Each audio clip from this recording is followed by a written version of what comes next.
যখন হাসনাত আব্দুল্লাহর নেতৃত্বে আওয়ামী লীগের যে বাংলাদেশে যেভাবে তারা কাজ করতেছিল সেই বিষয়ে একটা আন্দোলন হচ্ছিল, তখনই সরকার কিন্তু একটা স্টেটমেন্ট দিয়েছিল এবং সেটার সাথে ঘোষণাপত্রের বিষয়টা অ্যাটাচমেন্ট ছিল। সরকার যে তরিকায় ঘোষণা পত্রটা দিল without any signing off any political party অথবা জনগণকে সাথে নিয়ে, এটা কিন্তু বাংলাদেশের যে যারা রাজনৈতিক বিজ্ঞ মহলে যারা রয়েছেন তারা ভবিষ্যতে এটা ইতিহাসের পরম্পরা এটা তারা বিশ্লেষণ করবেন, কিন্তু এই জায়গাগুলো ঠিক ছিল না। তো ঠিক না থাকার কারণে স্বভাবতই, আর এটা একটা জায়গা ছিল, আরেকটা ছিল আমাদের দল থেকে যে প্রতিনিধি সেটা হলো আমাদের আহ্বায়ক এবং সদস্য সচিব ওইখানে অ্যাটেন্ড করবেন, এবং আমাদের দলীয় কোনো কর্মসূচি ছিল না এবং অন্যান্য দলেরও কোনো কর্মসূচি ছিল না। ফলত আপনি যদি বিএনপি অথবা জামায়াতের চিন্তা করেন, ওদের যারা লিডারশিপ তারাই ওইখানে গিয়েছে, তাহলে বাকিরা কি? কেউ বাসায় শুয়েছিল, কেউ তার নিত্য যে কাজ করেছে, কেউ বাজার করতে গিয়েছে, কেউ হয়তো ফ্যামিলিকে টাইম দিয়েছে, কেউ অথবা অন্য জায়গায় গিয়েছে। তো আপনি কি তাহলে বলবেন যে বিএনপির যে স্থায়ী কমিটির ওই মেম্বার যারা রয়েছেন অথবা জামাতের যারা মজলিস শুরা সদস্য রয়েছেন, ওই প্রত্যেকটা ব্যক্তির খোঁজ খবর মানে ওই দিন কি ছিল? ওনারাও তো এখন দাবি করতেছে যে ওনারা তো গণ অভ্যুত্থানের ছিল এবং ওনাদের নেতৃত্ব নাকি না জনাব পাটোয়ারি আমি অনেক মনোযোগ দিয়ে শুনি, আমি এইটাকে বড়জোর বলতে পারি যে আপনি শাক দিয়ে মাছ ঢাকার ক্ষেত্রে আপনি খুবই দক্ষ। এখন আপনি অন্যরা কি করছে সেটা আপনি যদি কোনোদিন আমারে বলেন, আমার একটা সাংবাদিক হিসেবে আমার একটা প্রত্যাশা থাকলো যে এটা আপনি আমাকে আগে বলবেন যে 5 তারিখ আসলে আপনারা কেন গেছিলেন। এখন সেটা এখন আপনি বলতে না পারেন সেটা তো অসুবিধা নাই, কিন্তু আমরা এটাতে আপনার কি চিন্তা হয়? আমার মনে হয় যে আপনারা আমি যে ক্ষমতার দ্বন্দ্ব আমি আমার হাইপোথিসিসটা বলি, আমি যে ক্ষমতার দ্বন্দ্ব নিয়ে আপনাকে প্রশ্ন করছিলাম, আমার কাছে এটা একদম একদম একদম যদি আপনি আমার মত জানতে চান, আমি মনে করি যে এটা আপনাদের ভেতরকার ক্ষমতার দ্বন্দ্ব। আপনারা মনে করেছেন যে সেখানে নাহিদ সাহেবকে আমন্ত্রণ জানানো হয়েছে, আপনারা মনে করেছেন যে সেখানে অন্য জাই সাহেবদের আমন্ত্রণ জানানো হয়েছে, আপনাদেরকে প্রপারলি আমন্ত্রণ জানানো হয় নাই। সেই জন্য আপনারা রাগ করে সেই রাগটা দেখানোর মতো করে, এবং আপনারা জানেন বাংলাদেশে আপনারা পরিচিত, আপনারা যেইখান দিয়ে যাবেন, বিমানবন্দর দিয়ে যেইখান দিয়ে যাবেন, আপনারা 100টা মাস পড়লেও লোকে আপনাদেরকে চিনবে, চিনে লোকে ধারণা করবে আপনারা কেন এখন কক্সবাজার যাচ্ছেন। এবং আমরা কিছু সাংবাদিক হয়তো আরেক পা আগায়া বাড়ায়া মিথ্যা কথা শুই না, ওটা হয়তো লিখবো, কিন্তু আপনারা এবং আপনারা প্রকাশ্যে এটা গিয়ে আপনারা একটা বার্তা দিতে চাইছেন, আমরা সবাই বার্তাটা পাইছি। ডক্টর সালাম, আমি মানে আমি দুঃখিত, আমার আওয়াজ না আপনি বললেন আবার আমার গলার আওয়াজ একটু বাইরে যাওয়াতে ডক্টর সালামের কানে লাগতেছে কথা। আমি এখানে জাস্ট একটু অ্যাড করে দিচ্ছি, এটা কোনো ক্ষমতার দ্বন্দ্ব, আপনার যে পারসেপশনটা রয়েছে এই পারসেপশনের জায়গায় আপনি সরে আসতে পারেন, এটা ক্ষমতার দ্বন্দ্ব না আমাদের মধ্যে। এই জায়গাটায় অর্থাৎ আমাদের লিডারশিপের জায়গাটাতে আমরা যারা আছি ক্ষমতার দ্বন্দ্ব নাই আমাদের, আমরা এই জায়গাটায় মানে সবাই ছাড় দিয়ে চলাফেরা করি। খুবই ভালো লাগলো শুই না। আচ্ছা, আমি একটু ডক্টর ফাহাম আব্দুল সালামের কাছে আসি, আমি আবার আসবো জনাব নাসিরউদ্দিন পাটোয়ারি, আপনাদের নিয়ে আমাদের অনেক আগ্রহ, অনেক প্রশ্ন, কিন্তু ডক্টর ফাহাম আব্দুল সালাম, আমি একটা জিনিস নিয়ে আপনার একটু বিশ্লেষণ জানতে চাই যে এখন যে জায়গায় বাংলাদেশের রাজনীতিটা আসছে সেটা হচ্ছে অনেকটা এরকম জাতীয় ঐক্যমত্য কমিশনে গিয়ে যে বিষয়গুলিতে সবাই একমত হয়েছে, সেই একমতের কারণ নিম্নকক্ষে পিয়ারের ব্যাপারটা যে আসলে একটা খুব মানে একটা রেটরিকের অংশ, সেটা মনে হয় মোটামুটি ভাবে এখন প্রতিষ্ঠিত। সুতরাং যেই জায়গায় সেটা আটকে থাকতেছে সেটা হচ্ছে যে যে বিষয়ে ঐক্যমত্য হবে সেই বা ঐক্যমত্য হয়েছে অলরেডি, তারা কখন সেগুলি ইমপ্লিমেন্টেড হবে? এটা কি এখন হবে নাকি বিএনপি যেরকম বলতেছে যে সেটা মানে পরবর্তী হওয়ার কোনো উপায় নেই? এইটা নিয়েই কিন্তু আসলে লাগতেছে। আপনার কাছে কি মনে হয় যে এটা নিয়ে যদি একটা যেটাকে বলে আমরা একটা অচল অবস্থা সৃষ্টি হয়, সেটার রাজনৈতিক না মানে এখন তো পার্লামেন্ট নাই, এখন পার্লামেন্ট ছাড়া তো আপনি এগুলোকে কেমন করে আপনি মানে পার্লামেন্ট ছাড়া আপনি কিভাবে সংবিধানকে চেঞ্জ করবেন? মানে it is a ridiculous idea, it's a very bad precedence. না, কিন্তু পার্লামেন্ট ছাড়া তো সংবিধান চেঞ্জ হয় জনপ্রিয়ভাবে, যে কয়বার বাংলাদেশে জরুরি আইন হয়েছে, মার্শাল ল হয়েছে, বা একজন লোকের জন্য সংবিধান চেঞ্জ হয়েছে। এগুলো খুবই খারাপ জিনিস। কিন্তু উপায়টা কি? যদি উপায়টা ইজ ভেরি সিম্পল, বলেন তো উপায়টা কি? আপনাকে তিনটা political party, let's say BNP 855টার মধ্যে 750টার মধ্যে রাজি হয়েছে, right? And they would say, promise করবে যে আমরা এই 750টা ইমপ্লিমেন্ট করব। যেই কটাতে সবাই রাজি হয়েছে সেই কটাতে সবাই মিলে ঠিক করবে যে আমরা, আমাদের প্রথম কাজ হবে কি যে আমরা যখন গভর্নমেন্ট ফর্ম করবো পার্লামেন্টে গিয়ে আমরা ডিবেট করে এই 750টা যে ইনক্লুশন সেগুলোকে আমরা অ্যাকসেপ্ট করবো। বাকি যে পয়েন্ট গুলো আছে যেগুলোতে ধরা যাক এখন পর্যন্ত কোনো একমত নাই, সেই ক্ষেত্রে আপনি ধরে নিবেন যে 3 পলিটিক্যাল পার্টি 3 জনই বলবে যে সাপোজ আপনার 100টার মধ্যে সমস্যা আছে, রাইট, অথবা 50টার মধ্যে সমস্যা আছে, তারা তাদের ম্যানিফেস্টোতে বলবে যে আমরা এই version of this we will implement that, এবং আমরা এটাকে এমন ভাবে রিড করব যে পাবলিক যাকে ভোট দেয় তার ম্যান্ডেট আছে ওই জিনিসগুলো তার মতো করে করা, যেই 50টার মতন বাদ আছে।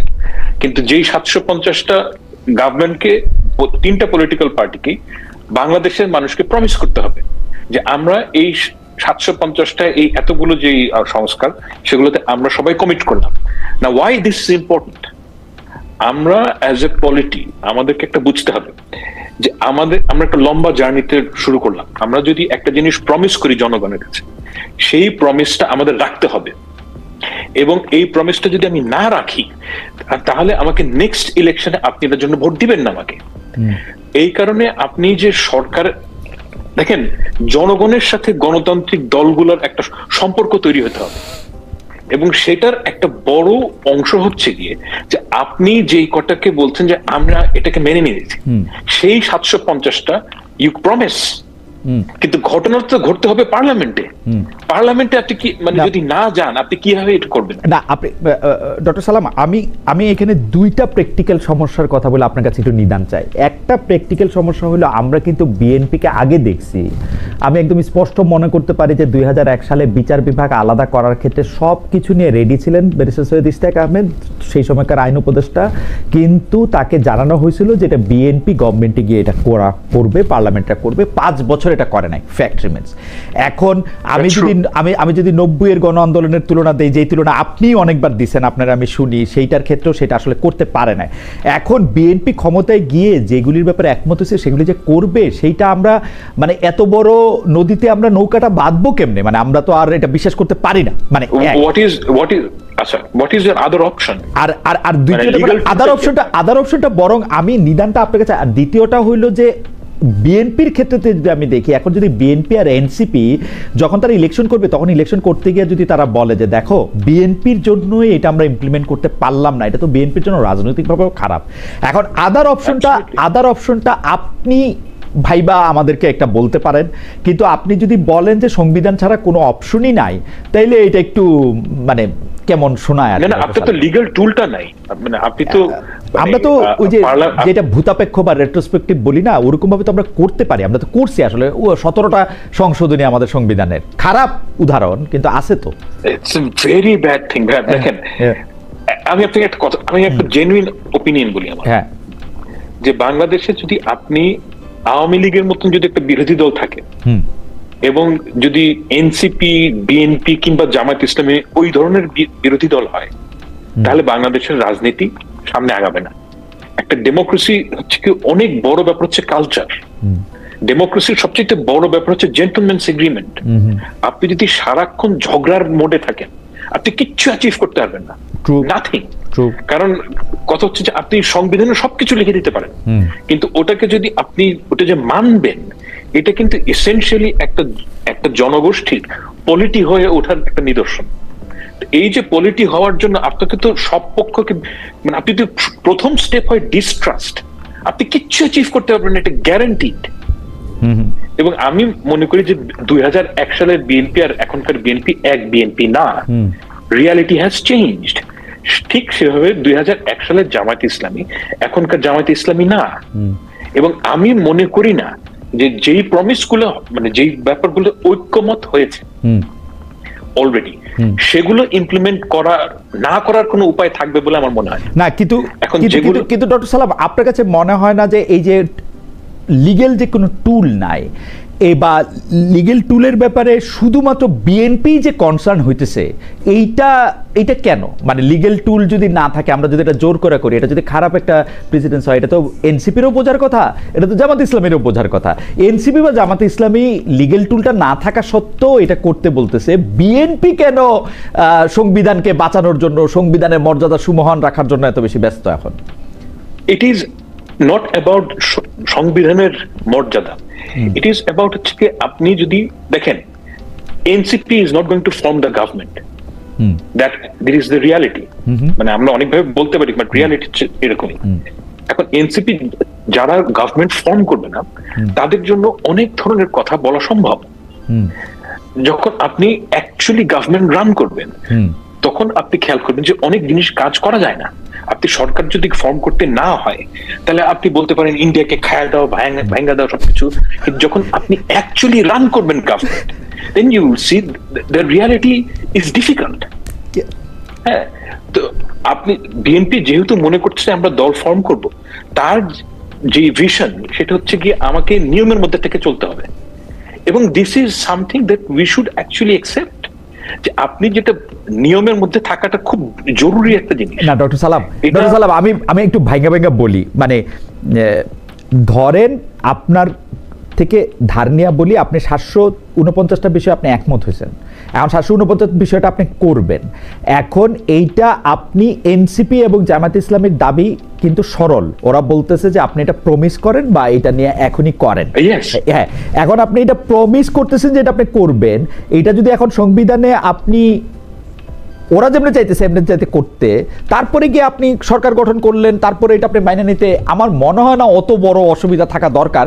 যতটা অসুবিধা হচ্ছে জি জি বলেন। আমি তো যতদূর জানি যে প্রমিস তারা করবে, প্রমিস, কিন্তু তারা প্রত্যেকটা প্রমিস করবে না, যেই কয়টা বিষয় তারা ঐক্যমতে পৌঁছেছে সেগুলো তারা প্রমিস করবে, এবং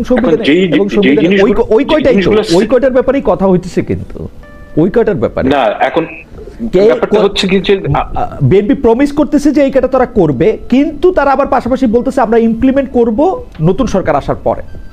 এইখানে আমাদের মধ্যে একটু সন্দেহ দেখা দিচ্ছে, আমরা মনে করতেছি যে there is no other way।